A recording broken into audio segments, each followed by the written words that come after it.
my grandfather, Florescu, who lived in Bucharest, because he was a character. My grandfather, Florescu, married to,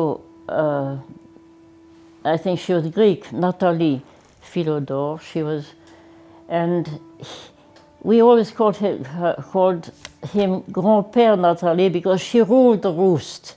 You know what it means, rule the roost, when she's the sort of boss. And she was very strict, but he allowed nobody in his room except us children. And he used to be go hunting with King Ferdinand, I think, and he hunted boars and bears. And he had all the skins in his room. And so we used to play with the skins, put the skins on top of us and crawl in his room. And we had a grand time because nobody else could come in his room except us children. He gave a lot of money to the Romanians in Transylvania because they were not treated fairly. Yes, he was very generous. And my grandmother was, you know, he was very generous to others, but my grandmother was quite, she didn't like too much celebrations. She was great with other people, but for us she was quite strict, you know. It was actually an apartment. I forgot where it was, but it was on an étage. It wasn't on a ground floor, and you had steps going up. But I don't remember, I know we went there very often.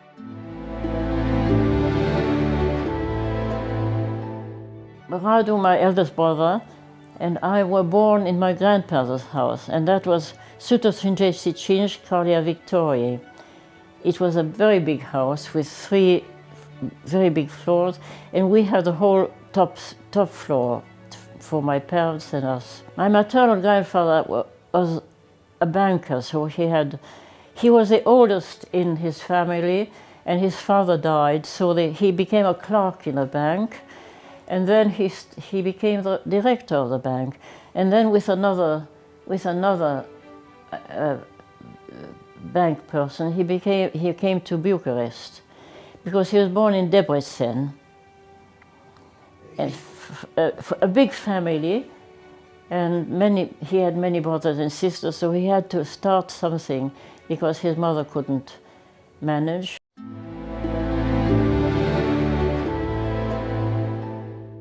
And my father was brought up in almost a stoic way, you know, because when we could travel, we traveled a lot, but never in first class. Not because he couldn't afford it, but he didn't want us to be too spoiled, you know. He wanted us to grow up.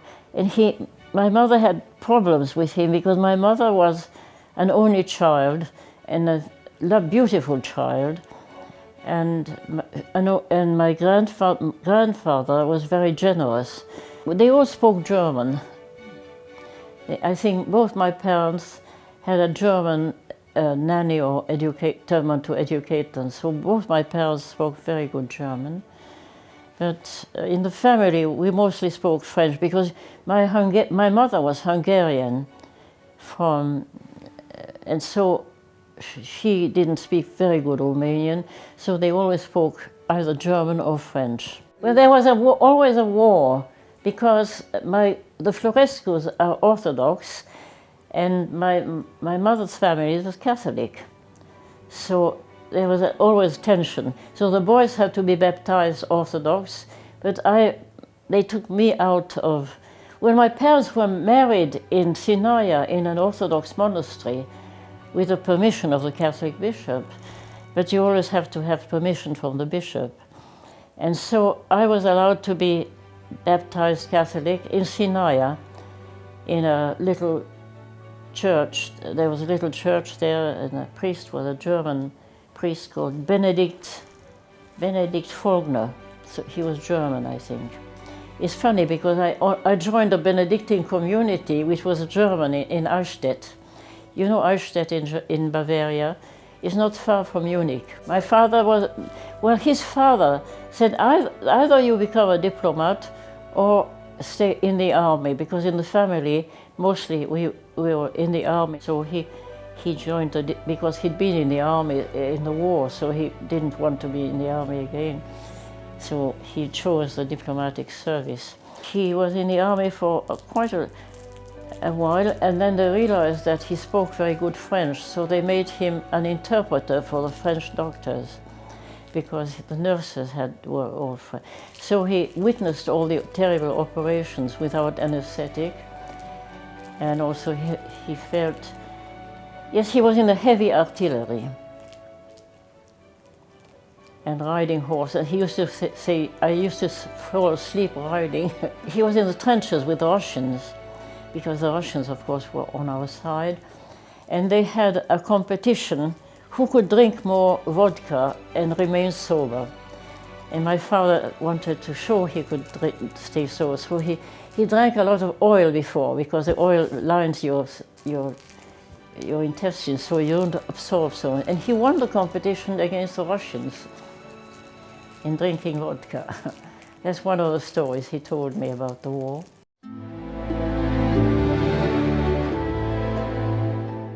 Well, the country club. The country club, because my mother played golf. And there was I like to watch sports, I like to watch tennis. And there was a very good tennis player. We were located in Giano.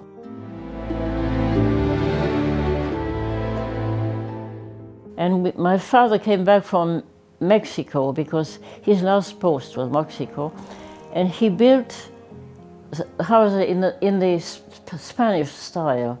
I forgot the name of the architect he had, but he directed the architect the way he wanted the house. And there was a lovely arcade in front, and my room had a nice balcony, but I wouldn't recognize it now, because things have changed. You know, all the trees have grown, but it was a lovely house. They had a lot of parties. We, as children, didn't take part. We weren't to be seen or heard. We realized what was happening, but we didn't like to mix with grown-ups. We preferred to chip.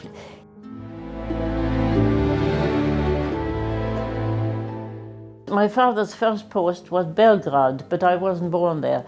I wasn't born yet. His second was Prague, and there I have no memories. I know we had a nurse who was very fond of me and who liked me, and she didn't like my brother because he wetted his bed. And then from Prague, the next stage was Berlin. When I was about 5 years old, we went to Berlin, and we were in Berlin when Hitler came to power. And my younger brother was born in Berlin, and he was such a nice baby that the Nazis wanted him as a picture of him for an advertisement for German babies. And my father's no way. I liked Berlin very much, but the country was very poor at the time, because people were begging in the streets. And once my father saw a beggar without any shoes, and he gave him a pair of shoes, and the next day he sees him barefoot again in the snow. So he sold the shoes, because, see, the thing is, after the First World War, you should never humiliate the enemy, because you're starting something new. And I think that's how the Nazis started, because they had this background of being humiliated after the war, which was a terrible war. So with his hand up in the car, you know, driving in the car. And the nurse, my little brother nurse, she was a Nazi. And she used to faint when he used to speak on the radio.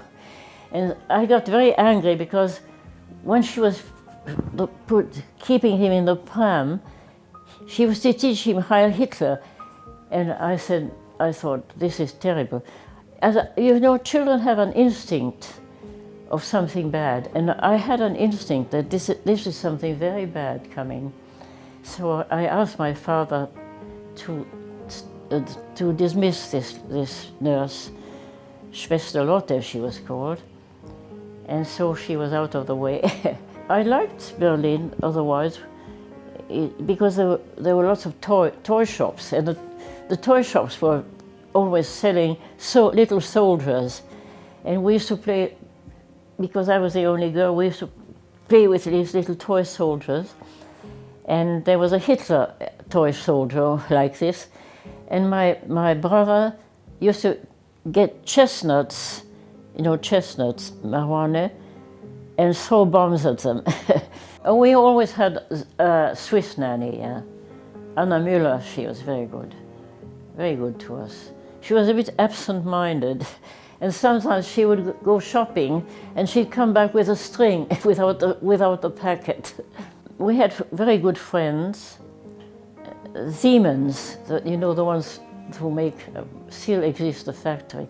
We played in their park. They had a beautiful park, and we played in their park. I started becoming conscious of myself when I was in Berlin.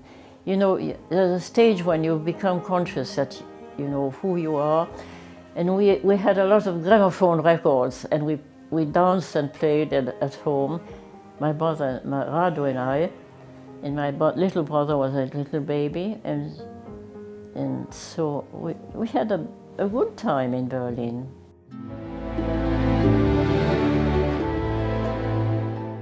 I was about 7 or 8 when we left Berlin. I was in Berlin for about 5 years or more. When from Washington, I remember that children were much freer. In Washington, you don't have a big gate around your house. Everything is open. So we played with other children on the street. And I liked the freedom of... I went to school there without knowing English. With Rado, we went to the first school together, and I found no embarrassment not being... I just picked up the language, and then we went to a school in Washington where diplomatic children went to, and we made very good friends. And I was, as a child, I was very happy in Berlin, I must say.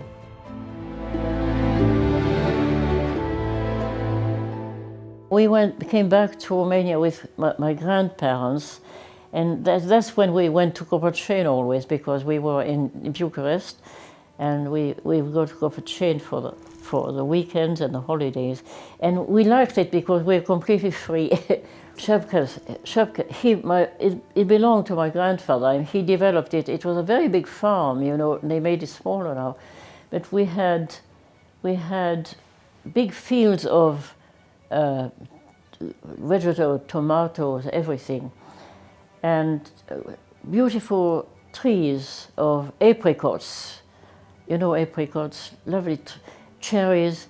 But the main thing was Vice, wine. He made wine, So we could, every kind of wine, and then we had a big barrel, and we used to drink mousse from the barrel before it becomes into wine, and that was very, very good. No, we loved Copercen. There was a big yard where we had chickens and little ducklings and little gosling and little chickens and little pepperich. And when we played with the little ducks, and we played with put them up our sleeves, and we did all kinds of things. But when we played with a little courcan, they died afterwards, so we never played with them again. They were foxes, vulpi, and they made big holes in the ground for the foxes to fall in. And once we caught a little baby fox, and he was a lovely little baby fox, and we left it in Courtier, where there were the dogs. They had a big dog, a big Danish dog, and he was a young dog, so we thought he wouldn't do any harm to it. A young dog and a young fox. And next morning we go in, and he had eaten just bones left. He had eaten the little fox. We were so proud of catching a little fox. He had big parties in Copercen. We low tar all night, so I didn't like that at all, because we slept up on the Rado and I slept on the above, but I didn't like all the low tar all night. I couldn't sleep. But he had big parties. I only remember once it was Rado's birthday, and we had a big birthday cake, and it had candles on it, and we went too close to the curtains, and the curtains started burning. We got a terrible fright, and then we threw the whole cake out of the window. We had 5 horses and a pony. We had a pony. Rado was riding it. I couldn't ride it because I had a hernia from picking up my little brother. So I wasn't allowed to, I had to wear a thing around for a long time, and I wasn't allowed to ride, and that was very sad for me because I love horses. And sometimes we went by horse cart. My father had fields of property with fields of grain somewhere. And we went from Copacabana to my father's property with a horse cart, and we had to change horses in the middle because it's so far away. And then coming back, we took our horses again. And it was a beautiful ride, I remember, a beautiful journey. We played all the local children.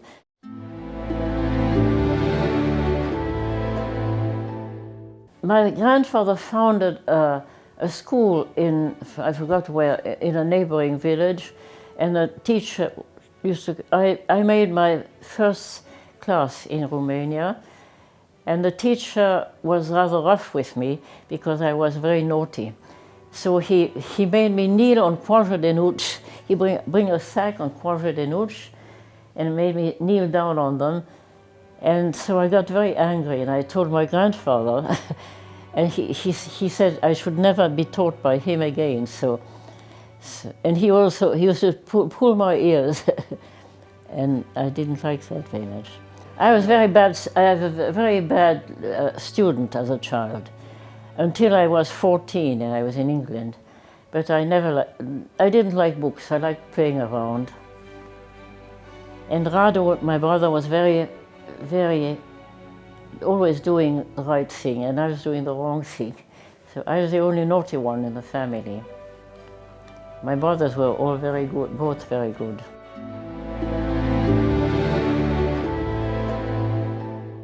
Tante Elsa, as we called her, she couldn't have children, so she was very fond of animals. And she always brought her animals to Copacabana to eat at table. She had a cat who used to eat at table, and goats, capre, and everyone had to go behind her to she was great fun. Her house, she lived in Kiselev, you know. When I knew her, she was always married to Miclescu, so she lived in the Miclescu house, but she always visited us because she liked children. It was very unusual because she had a garage and a horse over the garage. It was built in a very funny way. And then she had a big tower she had a tower where she could observe everything that was happening around in the garden. And during the communists, she had a cow in her garden, and she used to milk the cow and give it to my grandmother. You know, when the communists came, there was this terrible woman, Anna Pauka, and she kicked my auntie on the floor. She kicked her in the ribs. She had a terrible time. This was the worst time when the communists came. And the Pauka came into the house, yeah, because we were boyar, they wanted to persecute all people who had. They took the house over, her house, in Chaussera, with a big garden, and they allowed her to have 2 rooms, a bathroom and a room. And Tante Elsa, apparently, I don't know, but my brother went to visit her. She slept in the bathroom. She put her bed in the bath. And her husband, Rado Miclescu, he had broken both his hips, and he had to climb up a ladder to go to his room. So they had a very hard time.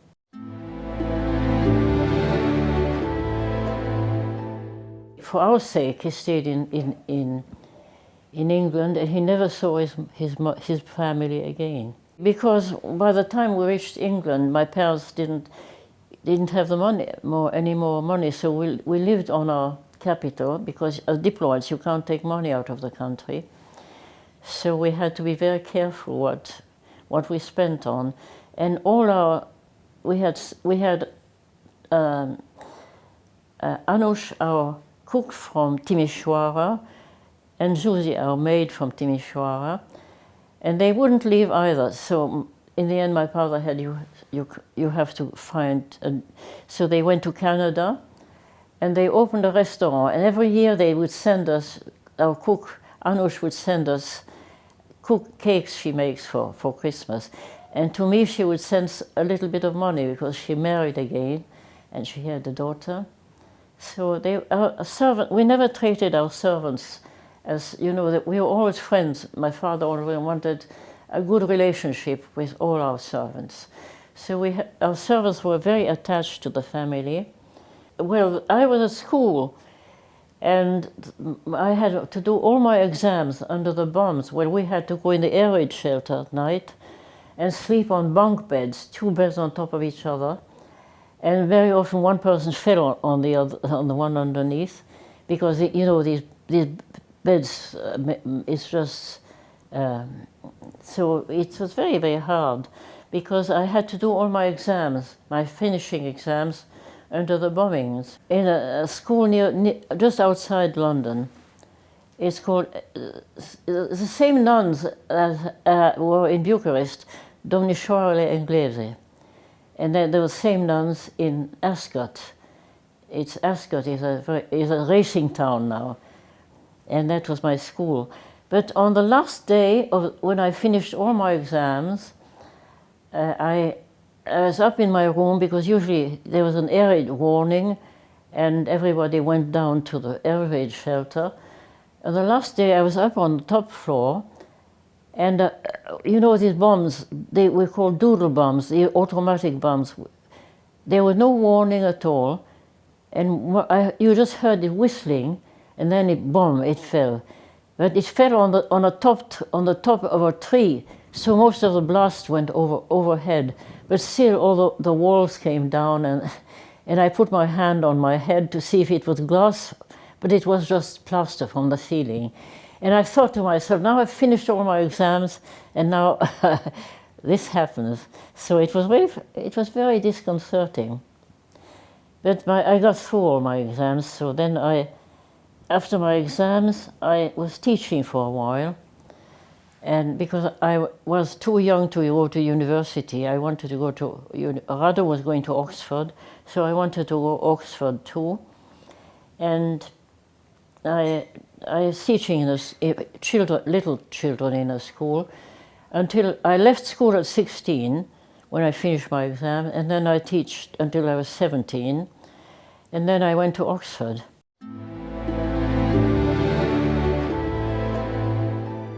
Modern languages, because I wanted to study medicine, but it was very difficult because, for one thing, my mother had studied medicine, and she gave up when she had to do autopsies because it made her sick. And she thought I would be the same, but I'm much more tougher than my mother. But the thing is, there was a quota of women who could be medicine, because there's so many doctors coming, Jewish doctors coming from Czechoslovakia, from Austria, from Germany. So there was a very small quota of people who could study medicines, especially women. So I gave up on it. I got a loan from my college on condition I teach afterwards. So I had to teach for a few years. Geography and history I was teaching more. Also French, and also art, because I like to do art. I did clay modeling when I was, sculpture, little sculpture, yeah. And I like teaching art, but the children were bigger and they were naughty. We had lessons outside, so I didn't like it so much.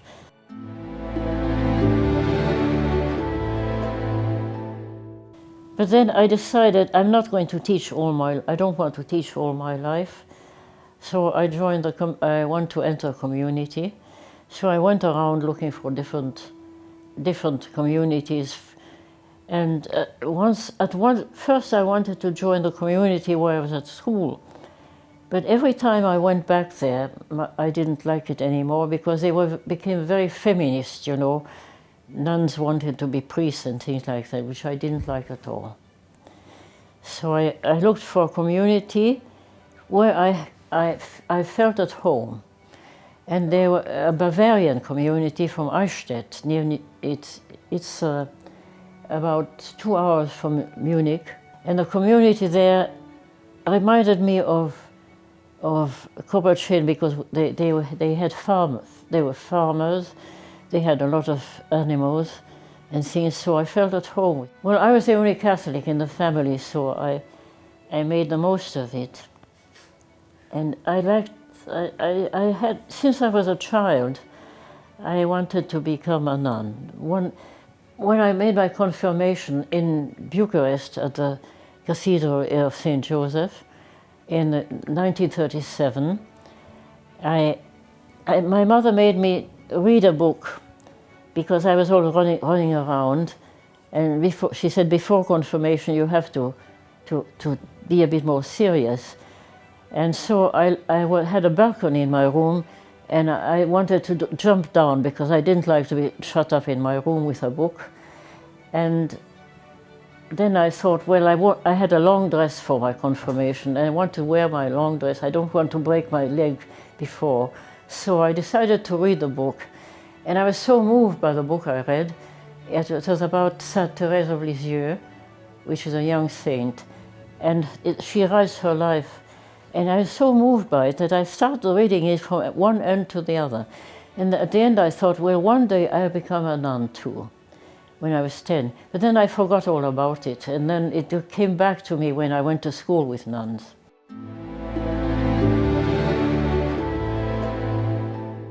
There are different kinds of happiness. When one of the most enjoyable moment, enjoyable is not the same thing as happy. It was when I was at Oxford, and we had fun, you know, at Oxford with my brother, and different clubs and different. That was one of the most enjoyable parts. And also my childhood was a very happy one.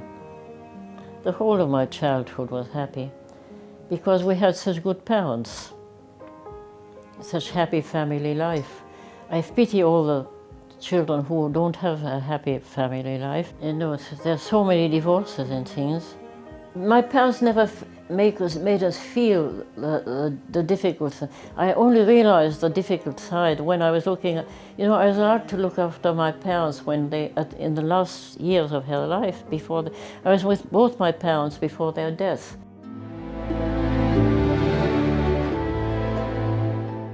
I learned more from my mother and my father than I learned for any other time, because, you know, when they were ill and dying, I was with my father for 2 years and with my mother 2 years before she died. The most amazing moment in my life was when my father was dying, because I had a friend, I don't know if you heard about charismatic movement. It was interreligious, and we had friends so I asked one of the ladies to pray with my father, because he liked this lady. She was the wife of a hotelier, Irish woman, very nice. And my father liked her, so I said, could you pray with my father for a while? Meanwhile, I went to church because I couldn't go to church. The priest said, your duty is now to stay with your father who is so ill. So I very rarely went to church, but then I thought I could go to church because this lady was praying with my father. And when I came back, I found my father in an expression. You know, before he was always doing like this because he wanted to die. And suddenly he was radiant. And I didn't know what came over him. And he was looking up to heaven. And I said, qu'est-ce qu'il y a, Pip? And he said, vivre, vivre. So he must have had a kind of vision, you know, of something. My father he never showed his religion, but he was a very deeply religious man.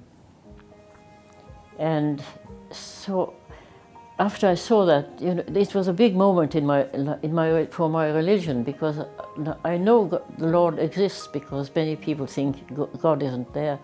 because obviously he had seen something. Very, very, absolutely happy, thrilled. And that was a few days before he died. So this was a deep moment of happiness, because then I knew God is there. When I saw my father, this expression on his face.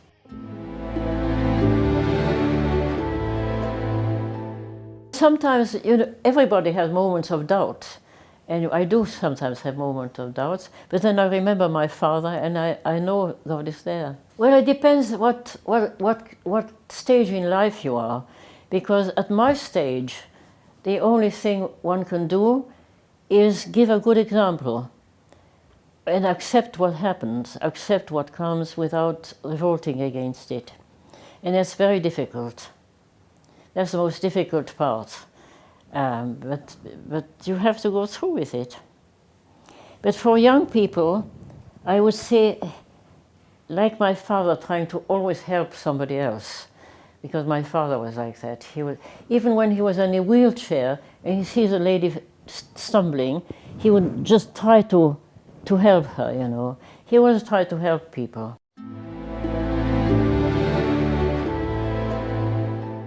They have to be role models. I think showing off is the worst thing, you know, making too much of themselves. Because my father didn't like that at all.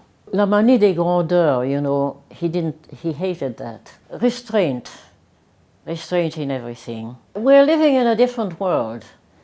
In England, you realize we're living in a different world, because things are changing at so quickly. I miss the most a state of tranquility. And this constant change I find a little very trying. I don't like the rapid change. I like things evolving but not changing. You know, evolution is a different thing to change. Things have to develop of their own rather than wipe away this and put something else in.